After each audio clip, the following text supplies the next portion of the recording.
just watched the world go by,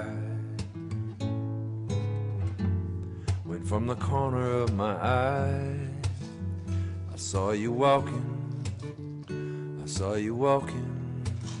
right up to me.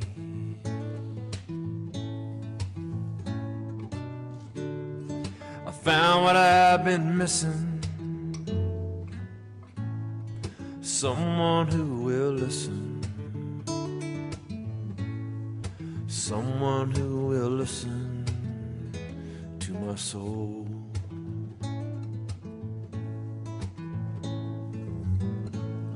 I'd forgotten how to feel, I'd forgotten what was real. I'm open for the first time in very long.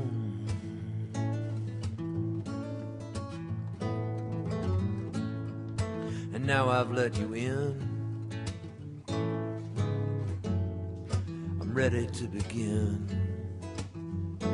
Find the man in me I thought was gone.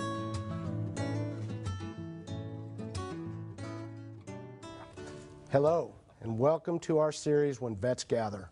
My name is Scott Shuley. I'm a retired Army First Sergeant, and it's my privilege to host this series. We believe that when vets gather, hope happens and recovery begins. Today we're going to talk about a delicate topic, suicide in our veteran population. You may have heard that over 22 a day have committed suicide. That equates to 1 every 65 minutes. We need to bring that out in the open, put it out there in the street so people understand this is going on in order for us as a community of veterans as well as the extended veterans community to make a difference. Today we're honored to have a guest host who is a journalist for the Austin American-Statesman reporting on military and veterans affairs, Jeremy Schwartz. Thanks so much for having me, Scott. It's a pleasure to be here, and I'm so glad we can talk about this very important topic. We're glad to have you here, Jeremy. That number, 22 suicides a day, that's a staggering number. Is that still the current number? That is the latest numbers that we have from the VA. But what's almost more disturbing than that is once you drill down into those numbers and you start looking at the younger service members coming out, 18 to 24, the numbers are almost off the charts. They're almost double overall veteran suicide number.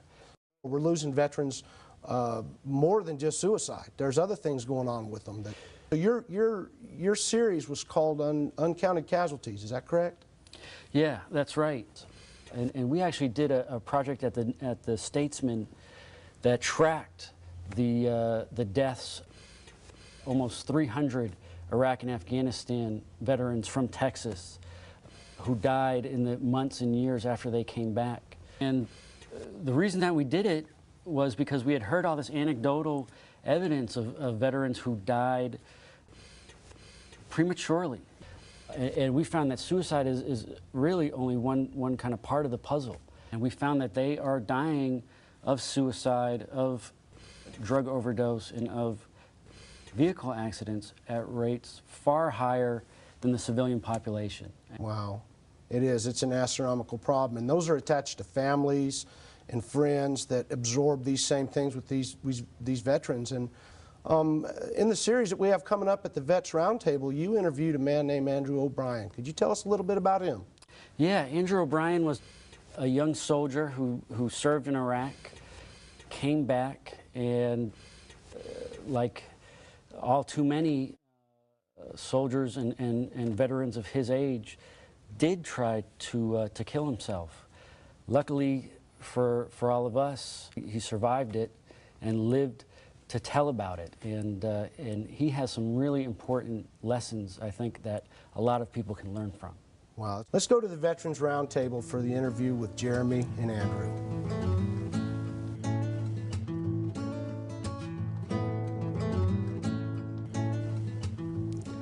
Thanks for joining us. I'm here with Army veteran Andrew O'Brien. Thank you so much for coming today and sharing with viewers. I appreciate it. Yeah, it's an amazing story. And so why don't we start at the beginning? And why don't you tell me a little bit about why you joined the Army? So I joined because as a teenager, I grew up, my whole childhood was pretty rough growing up in the family environment that I grew up in. And I always looked up to my older brother. He was kind of my role model. You know, he was like my father figure. I would follow that guy anywhere he went. Any choice he made, I'd make. You know, he got his ears pierced at 13. I got my ears pierced at 11. You know, I would follow everything he did, even though he was only 2 years older than me. And he joined a couple years before I did. So I was in high school, and I didn't know what I was going to do after high school. I went to go visit my brother, and I went to go visit him. I saw how the Army was for the infantry. I got to see these guys joking around, playing soldier in the barracks. You know, they're all shooting each other with pellet guns and then fighting each other and then hugging each other afterwards. I mean, it was like a real family, and that's all I ever wanted as a kid. And he had that. And so that was probably the moment when I decided, you know what? This is what I want to do, because I could replace what I didn't have growing up. I could have that family atmosphere that I always wanted, and it could be a good stepping stone to kind of stop being a punk teenager and kind of man up and become an adult. Yeah. And so fairly soon after you entered the Army, you deployed and you went to Iraq. Tell us a little bit about that deployment, kind of what you did and what you saw over there. So we were there from October 2008 to October of 2009, and during that time, the first couple months I was actually driving trucks, and I hated it. One of the reasons I became a truck driver in the Army is because they said, hey, $20,000 if you sign up to do this. And I said, okay, I'll do it. 19 years old, $20,000 sounds like a lot of money. And a couple months into it, my sergeant comes up to me and he says, what do you feel about being a lead gunner? And it was, in that moment, it took me a split second to say, yes, I want to do it. No one's ever given me the responsibility. I never had a purpose in life. You know, I never felt like I was in this world for a reason, and that's what this kind of gave me. It gave me this purpose, and it just gave me that sense of a mission, of an opportunity to prove myself, to not to anyone else, but just to myself, that I can handle responsibility and I can do something with it. So I was a lead gunner for the remaining 9 months of the deployment, and during the deployment there was a few pop shots and a few explosions, but nothing that injured me or my best friends. The one thing that really affected me the most during my deployment was we hear radio chatter that there's an explosion in 3 KIA, and we don't know what happened, or it's unclear of what's going on. We get into base. There's a blown up truck, and we've seen a lot of blown up trucks, but this one was different. As we were pulling in, they were pulling a white tarp over the truck, and we've never seen a white tarp pulled over a truck. So my sergeant tells us what happened. What happened was there was an MP convoy that was attached to our same unit that we passed on the way out from mission. After we passed them, there was an explosion. He gave us a direct order. He said, do not go look inside this truck. And when everybody left, I went to go look inside that truck. I looked inside that truck because I felt like I needed to make the war real. Because my job was lead gunner. My job was to protect my entire convoy. This was 3 months before coming home. You stop really focusing on war. You start counting down to days till I get home, what I'm going to do when I get home. So I needed to look inside that truck to kind of snap me back into war. And I looked inside of it, and that was when my whole life changed. Tell us a little bit about, as much as you feel comfortable, kind of what you saw in there, and how did that affect you?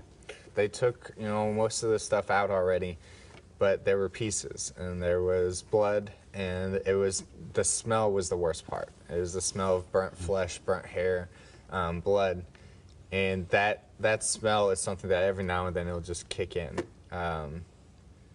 But that is what I saw inside the vehicle, and what it did is I had to live for quite a while having nightmares of that truck every night of my life. At 21 years old, I can't go to bed without dreaming of a truck of dead people. Did it change kind of how your personal stress level? Right, it did. I did start focusing a lot more. We'd stop more whenever I saw a piece of trash. Sometimes we'd stop for just a second. I'd look through my scope and to see if there's wires, and I do that every now and then, but then after seeing the truck, I do it all the time. I'd be like, no, stop. And I'd have to check and make sure there weren't wires coming out of a piece of trash or a dead dog or a Coke can or anything. It heightened my levels, not just in war, but back at home too. Yeah. So you come back from the deployment. You've had this experience, and it has transformed you in this way. What was it like when you came back to Hawaii? You were at Schofield Barracks. Were you able to talk to anybody about, you know, what you saw, about what you were going through when you came back? Right. So when I first came home, I think every soldier has this mentality of, I'm too strong for this. I don't want to get made fun of. I don't want to be put on suicide watch. Because I mean, in the suicide watch, whenever I was in, they take you and make you sleep on a cot right in the middle of the barracks where everybody could see you, and it was just embarrassing. What I would do is I'd self-medicate, and by self-medicate, I mean I would drink a lot of alcohol, to the point to where I'd have to black out. I had to black out in order to get any sleep, because the only way I wouldn't have nightmares is if I was blackout drunk, because then I don't know what happened, you know, the whole night. And then after 6 months of, you know, hardcore drinking, and my body, physically and mentally, I'm feeling it, I decided that I'm going to go start seeing a counselor.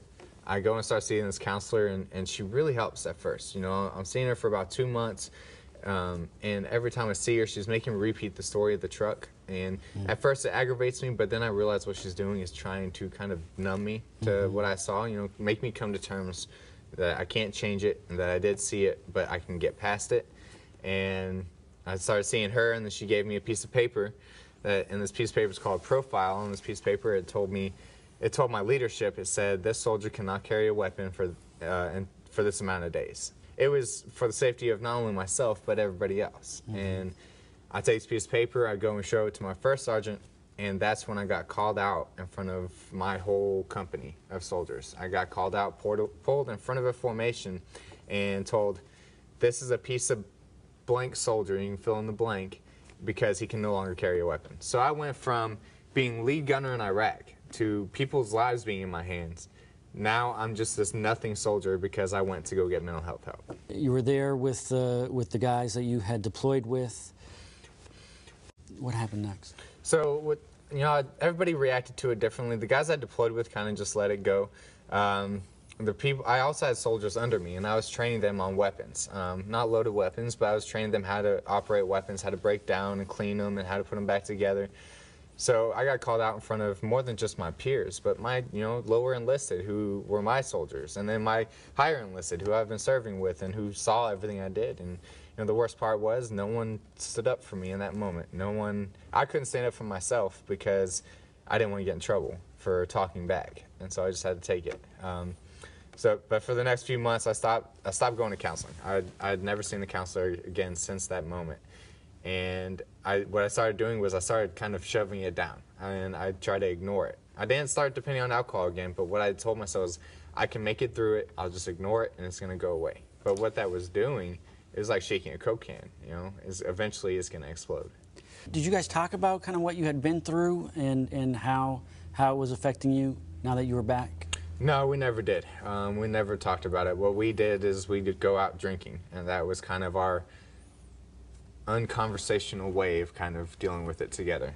So we never talked about anything. And so then there was a day, I think you had taken a trip to the beach with some of your friends. What happened over there? And we go out camping to the beach, and we're all having a good time. The next morning, a friend and I get in a fight over this girl. I end up going home that morning. And this is one of my best friends I've known since basic training, you know, one of the only guys that really felt like family to me. So I get home, and it was right then that everything just kind of clicked in a moment. And what it was is that I thought to myself, I cannot have a relationship with any human being. I cannot have a successful relationship with anyone. I don't have a relationship with my family. My brother and I had lost touch for a while. I can't have a relationship with women. I can't have a relationship even with friends. I just felt like I was failing at what human beings are meant to do. We're meant to have communities. We're meant to have part of each other's lives, and I was completely failing at it. And I walked in my door, and that's when everything snapped. Every emotion in my body came flowing in at one time. And that's when the suicidal ideation began. I started thinking about my childhood, and about my rough childhood, about Iraq, about family issues, about girl issues, about everything negative in my life came flowing in at one moment. And what I like to tell people is that suicidal ideation, when you're suicidal or when you're feeling suicidal, your mind tries to find a positive thought. It tries to find a reason to live. But when you're in that moment, there's no positive. You will not find positive. It finds the negative. Negative is so much easier to find. It's so much easier to remember than the happiness was. So you're just in a bad place, and every thought that came in my mind was negative. I couldn't find one reason to live. So after that, I made the decision. I made the final decision. I said, you know what? I can't do this anymore. I can't live my life constantly being paranoid, not being able to have relationships with human beings, not being able to be a normal 21, 22-year-old and, you know, go to concerts or go to bars without worrying about who's behind me or who's going to attack me. And it's just, it got overbearing, especially for someone my age. I mean, I look on Facebook and I see all my friends graduating from college and starting careers or starting families, and I'm just trying to get myself out of the house. You know, that's a big struggle for me. And so that was when the hopelessness and the helplessness kind of hit home. And I go upstairs and I decide to myself, I'm gonna kill myself. And I go into my bedroom. I start looking for a gun. I don't have a gun at the moment, but my mind's not thinking clearly. Now, if I would have had a gun, I would not be sitting at this table with you right now. I really believe that. If I had a gun, I would have squeezed the trigger. I had the guts to do it at that moment. I had made the final decision. But I couldn't find a gun, so I always kept a knife on my nightstand. So I grab the knife and I go downstairs and I set the knife on my coffee table in the living room, and I look at it and I start thinking about cutting myself, because I know I start telling myself, if I cut up, I'll die. And then I start thinking to myself, I'm not killing myself to cause more pain. I'm killing myself to stop it. I'm tired of the pain, because I tell everybody, I would rather break my arm right in front of you than to have to try to figure out how to deal with my mental pain in front of you. Because you can see why I'm in pain if I break my arm. If I am having mental pain, you can't see it, so you can't understand it. You don't understand why I'm hurting so bad. So, and it hurt much worse for me. So I thought to myself, I can't do that. That's gonna hurt, and I just want to end the hurt. I want to end the pain. So I go into my kitchen. I find 4 bottles of pills. Within 2 to 3 minutes, I had swallowed 120 pills, and I followed them up by drinking a couple beers out of the fridge. And I go into my living room and I start thinking about what I had just done. I just made the decision to end my own life. Not only did I think about it, I just acted. I've made the decision. I am now gonna die. I'd forgotten how to feel. I'd forgotten what was real.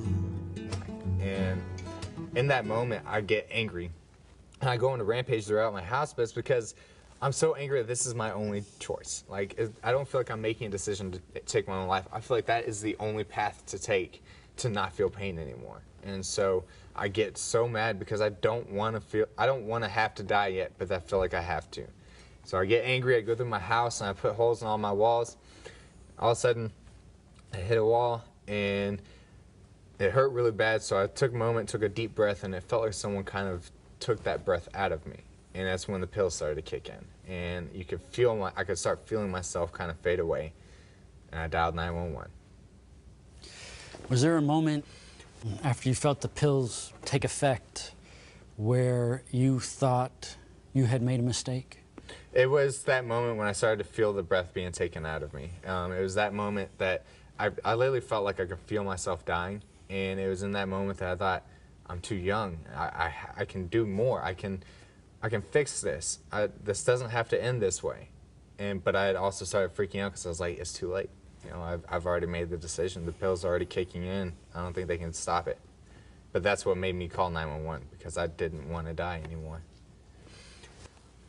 When you woke up, what was the first thought that went through your head? Thank God I'm alive. That was the first thing I thought to myself. Was I was so happy to be awake, you know, and it's because it was in the moment that I realized I was dying that I wasn't ready to die. And so waking up, you know, I woke up 2 days later in the ICU, and it's in that moment that I was like, thank God, you know, I'm still here. Yeah, that's an important thing, and I think that's what, you know, unfortunately a lot of soldiers and veterans in that position don't get that chance to have that second chance. Right. And to think that. You had mentioned before about your brother, and you had kind of followed his footsteps into the Army. How did you tell him about about what happened? How did he take that? So he got a call from my commander, and it was in the middle of the night, you know, his time. And when he got the call, it was my commander on the phone telling him, "Your brother just attempted suicide. They took a lot of pills. We don't know if he's gonna make it, and you may want to get out here." You know, my brother is in Texas. I'm in Hawaii at the time. It's not like he could just drive over and see me. So even if he got on a flight, you know, I'd probably be dead by the time he got there. So he just had to wait by a phone and have to wait to hear more information. And that is probably one of the, if you spoke to my brother, he'd tell you that was probably one of the worst days of his life. It's because it was always my brother and I against the world. You know, it was us against everybody. And he got that call, and he just broke down. What was the conversation that you guys had after you woke up? What was that conversation like? So he had been to like a 15 or 16 month deployment to Afghanistan. He was 82nd Airborne Infantry. He was a Ranger. You know, he was hardcore Army. Me, I was just a truck driver. So he asked me, once he figured out why I'd attempted suicide and everything, he asked me, he said, "Why wouldn't you talk to me about what you experienced in war? You know, I've been there, I've done it. Why wouldn't you talk to me?" And I told him, I said, "Because you've been there and you've done it the real way." I said, "You've been in hand-to-hand combat, you've been in firefights, you know, you've killed people. What do I have to complain about? I went and I made the choice to go look inside that truck. No one forced me to, and I was embarrassed by it, you know." And he told me on the phone, he said, "I'm going to talk to you right now as a veteran, not as your brother." He said, "The worst thing you've experienced is the worst thing you've experienced. You don't need to sit there and compare it to what I've done." He said, "I guarantee that the men in Vietnam from the 82nd Airborne have seen much worse than I have in the war in Afghanistan. But I don't sit here and say I don't deserve to feel something because Vietnam was worse." He said, "Everybody has a right to feel whatever they feel. You cannot control it. You do not control your emotions, your feelings. They control you. They make the decisions on what you're going to feel." And it was in that moment that my whole outlook changed. You know, all I wanted was the permission to feel. And I hadn't gotten that. I mean, obviously, if my first sergeant called me out from my formation, you know, and I was getting made fun of for trying to get the help, no one had given me permission to feel. And finally, not only my brother, but a veteran of the same war told me, "Hey, you're allowed to feel something." Yeah, that's pretty powerful. I found what I've been missing. Someone who will listen. Someone who will listen to my soul. And what I've realized now, years later, is that the war in Iraq has nothing close to the actual war at home. You have the war in Iraq, but that war, you have your battle buddies, you have the people to your right and your left. The war on PTSD is the hardest war you'll ever fight because you always try to fight it alone. And it's impossible. You cannot win a war by yourself. And the war in your mind is one of the hardest things to do because you're fighting yourself. What is the biggest lesson you want people to take away from your story?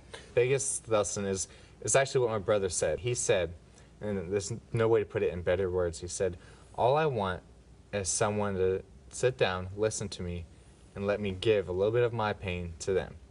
That's it. Without judgment, without giving me advice, without giving me tips. I just want someone to take a little bit of my pain and allow me to give it to them, and that's it."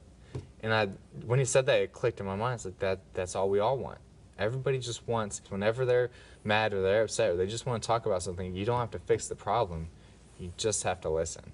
And I mean, that could save many lives, that alone. Yeah. Yeah. Well, thanks so much, Andrew, for speaking with us, and I hope that message does get out to as many folks who need to hear it as possible. Thanks a lot. Thank you. Okay. Welcome back. Jeremy, thanks so much, and thank you to Andrew for sharing his story with us. And it's just like demonstrated in the story, what Lee said. Everybody has the right to feel again. And when you do get to hear somebody else's story, the best thing you can do and the thing they need the most is just listen. Don't judge, don't give advice, just let the veteran put that out there and allow them to continue to tell their story, and that way they can learn to recover through their story. And this goes into a part 2. Can you tell us a little bit about that? Yeah, well, we're going to see, we're going to pick up the story after Andrew's attempt And we're going to find out how he got from that really dark place to the space where he is today, a really amazing place. And it's quite a journey. That's awesome. Once again, thank you for being here, Jeremy. And thank you to our viewers, our veterans, our service members, and especially their families. And remember, our wish for you is hope.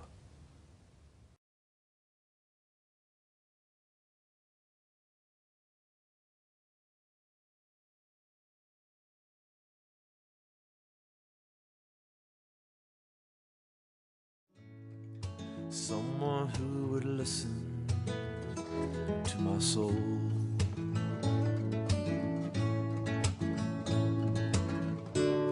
Let the tears wash away the darkness of my day. Let the fire inside me burn again. Let the fire inside me be my friend.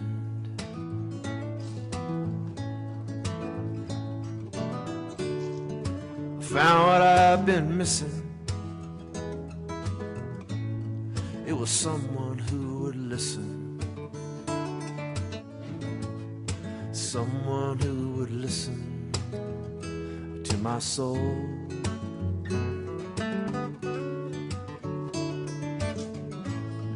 Someone who would listen to my soul.